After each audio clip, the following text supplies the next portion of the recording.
Ndagusuhuje mukunzi wacu wowe udahwema gukurikira amakuru ndetse n'ibiganiro tugenda dutambutsa hano kuri KN Radio, aho tubagezaho amakuru aba arimo aragenda avugirwa mu gihugu cy'u Rwanda ndetse no hanze y'igihugu cy'u Rwanda.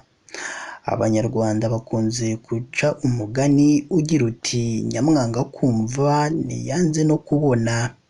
Ibi rero tubivuze nyuma y'uko mu karere ka Gisagara hongeye kumvikana inkuru mbi cyane, inkuru y'incamugongo, nyuma y'uko abagabo batatu bari barigize akaraha kava hehe nyuma yo kubuzwa n'ubuyobozi. None abo bagabo baje kutumvira ubuyobozi bajya gucukura amabuye mu kirombe, maze bagezeyo bahita bahasiga ubuzima babiri muri bo, undi nawe arakomereka bikomeye. Mbese kubera iki ubuyobozi bwari bwabujije bano baturage bakinangira bakajyayo? Mbese kuri ubu ubuyobozi abaturage baba basabye iki cyangwa baba batangaje iki? Ibi ndetse n'ibindi bigiye bitandukanye nibyo tuje kubaramburira muri aya makuru yacu. Icyakora niba ari ubwa mbere dusuye, jya munsi y'iyi nkuru urabona ijambo subscribe cyangwa sabone, uhite ukandaho n'akazugira kaza nako ntugasige, nako uhita ugakandaho. Icyo gihe uzaba ushimangiye yuko ugiye kujya uba uwa mbere mu kubona amakuru ndetse n'ibiganiro tugenda dutambutsa hano kuri KN Radio.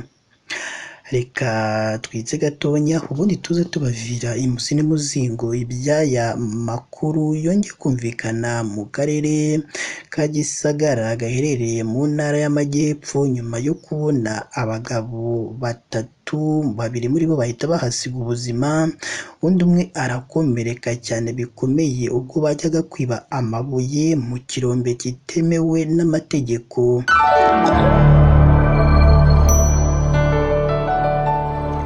Reka nongere mbahe ikaze bakunzi ba KN Radio, aho tubagezaho amakuru aba arimo aragenda avugirwa mu gihugu cy'u Rwanda ndetse no hanze y'igihugu cy'u Rwanda.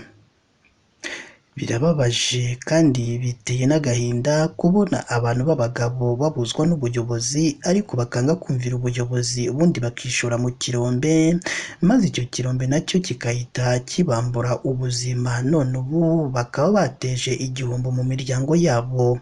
Iyo nkuru y'incamugongo, iyo nkuru ibabaje yabereye mu karere ka Gisagara gaherereye mu ntara y'Amajyepfo, mu murenge wa Ndora, akagari ka Dahwe, umudugudu wa Gasharu. Iki kirombe cyagwiriye aba bantu batatu bashakishaga amabuye y'agaciro ya gasegereti, babiri bahita bapfa, naho undi umwe arakomereka amaguru yombi, ahita yihutanwa kwa muganga igitaraganya kugira ngo nawe ataza kubura ubuzima. Iyi nkuru yababaje abagiye batandukanye bo mu karere ka Gisagara, ariko nanone bakagomeza kugaruka kuri bano bagabo batatu ngo kuko bari baragiriwe inama n'ubuyobozi ariko bakinangira imitima, ubundi bakishura muri iki kirombe kigahita kibambura ubuzima. Ni inkuru kandi yamenyekanye kuri uyu wa 19 Ukwakira 2024 mu masaha ya saa 5 z'amanywa, aho abapfuye ari Nakabonye Augustin w'imyaka 34 wo mu murenge wa Kibirizi ndetse na Ndindiriyimana w'imyaka 28 y'amavuko mu murenge wa Ndora, naho Uwubashye se Eric we yavuyemo yakomeretse amaguru, akaba avuka mu murenge wa Kibirizi, ubu akaba ari kuvurirwa ku bitaro bya Kibirizi nyuma yo gukomereka amaguru ku buryo bukomeye cyane. Aya makuru kandi akomeza avuga ko aba bacukuraga muri ibi birombe ari abaturage bigize ibihazi bakananira ubuyobozi, aho akenshi baza bitwikirije ijoro bitwaje intwaro gakondo biteguye guhangana n'irondo. Ibintu abaturage bavuga ko bikwiye gufatirwa izindi ngamba zirenzeho.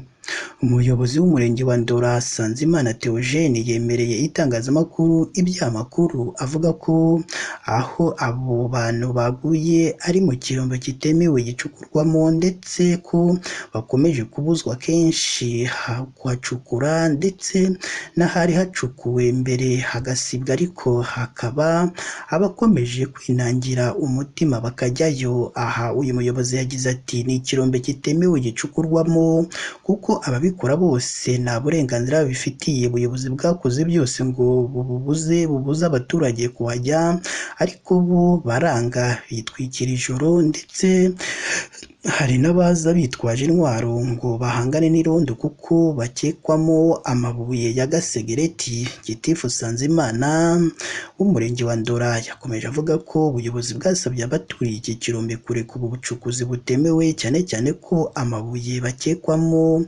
ataraboneka na rimwe. Kugeza ubu ngo ubuyobozi bw'akarere ka Gisagara bwari bwarasabye inzego nkuru z'igihugu zishinzwe ubucukuzi bw'amabuye y'agaciro kugira ngo bashake rwiyemezamirimo ubifitiye ububasha n'uburenganzira ngo azaze apime arebe niba ayo mabuye arimo koko, ndetse abe yanacukurwa mu buryo bwemewe n'amategeko.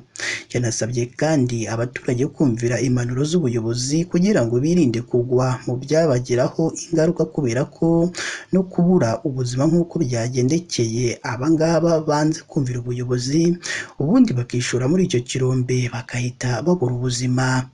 Ku rundi ruhande ariko hari amakuru avuga ko iki kirombe cyaba kimaze imyaka 3 yose gicukurwamo rwihishwa n'ubuyobozi butabizi. Tubibutse ko iyi ari KN Radio ukomeje gukurikira, ishakiro rukumbi ry'amakuru yizewe mu Rwanda ndetse no hanze y'u Rwanda. Iyi ni inkuru yo mu karere ka Gisagara aho ikirombe cyagwiriye abantu 3, 2 muri bo bahita bahasiga ubuzima, undi umwe arakomereka bikomeye cyane ahita yihutanwa kwa muganga Gitaraganya kugira ngo nawe ataza kubura ubuzima. Ndagushimiye we twabanye muri aya makuru yacu uyu munsi. Icyakora niba ari ubwa mbere dusuye, ndakwinginze jya munsi y'iyo nkuru urabona ijambo subscribe cyangwa se abone, uhita ukandaho n'akazugira kaza nako ntugasige nako uhita ugakandaho. Icyo gihe uzaba ushimangiye yuko ugiye kujya uba uwa mbere mu kubona amakuru ndetse n'ibiganiro tugenda dutambutsa hano kuri KN Radio. Mu gihe ibyo byose umaze kubikora, jya hatangirwa ibitekerezo maze uduhe igitekerezo cyawe, haba ari igishima ibyo dukora ndetse n'ikitugira inama y'ibyo twazahinduramo mu makuru tugenda tubagezaho hano kuri KN Radio. Ibyo byose numara kubikora, fata iyi nkuru uyisangiza abandi kugira ngo nabo bumve aho ibyiza biri, ko nta handi ari hano kuri KN Radio. Reka dukomeze tubifurize kugira umunsi mwiza, kandi Imana yo mu ijuru ijye ikomeza ibane namwe umunsi ku wundi. Amakuru yo ya KN Radio nakagaruka.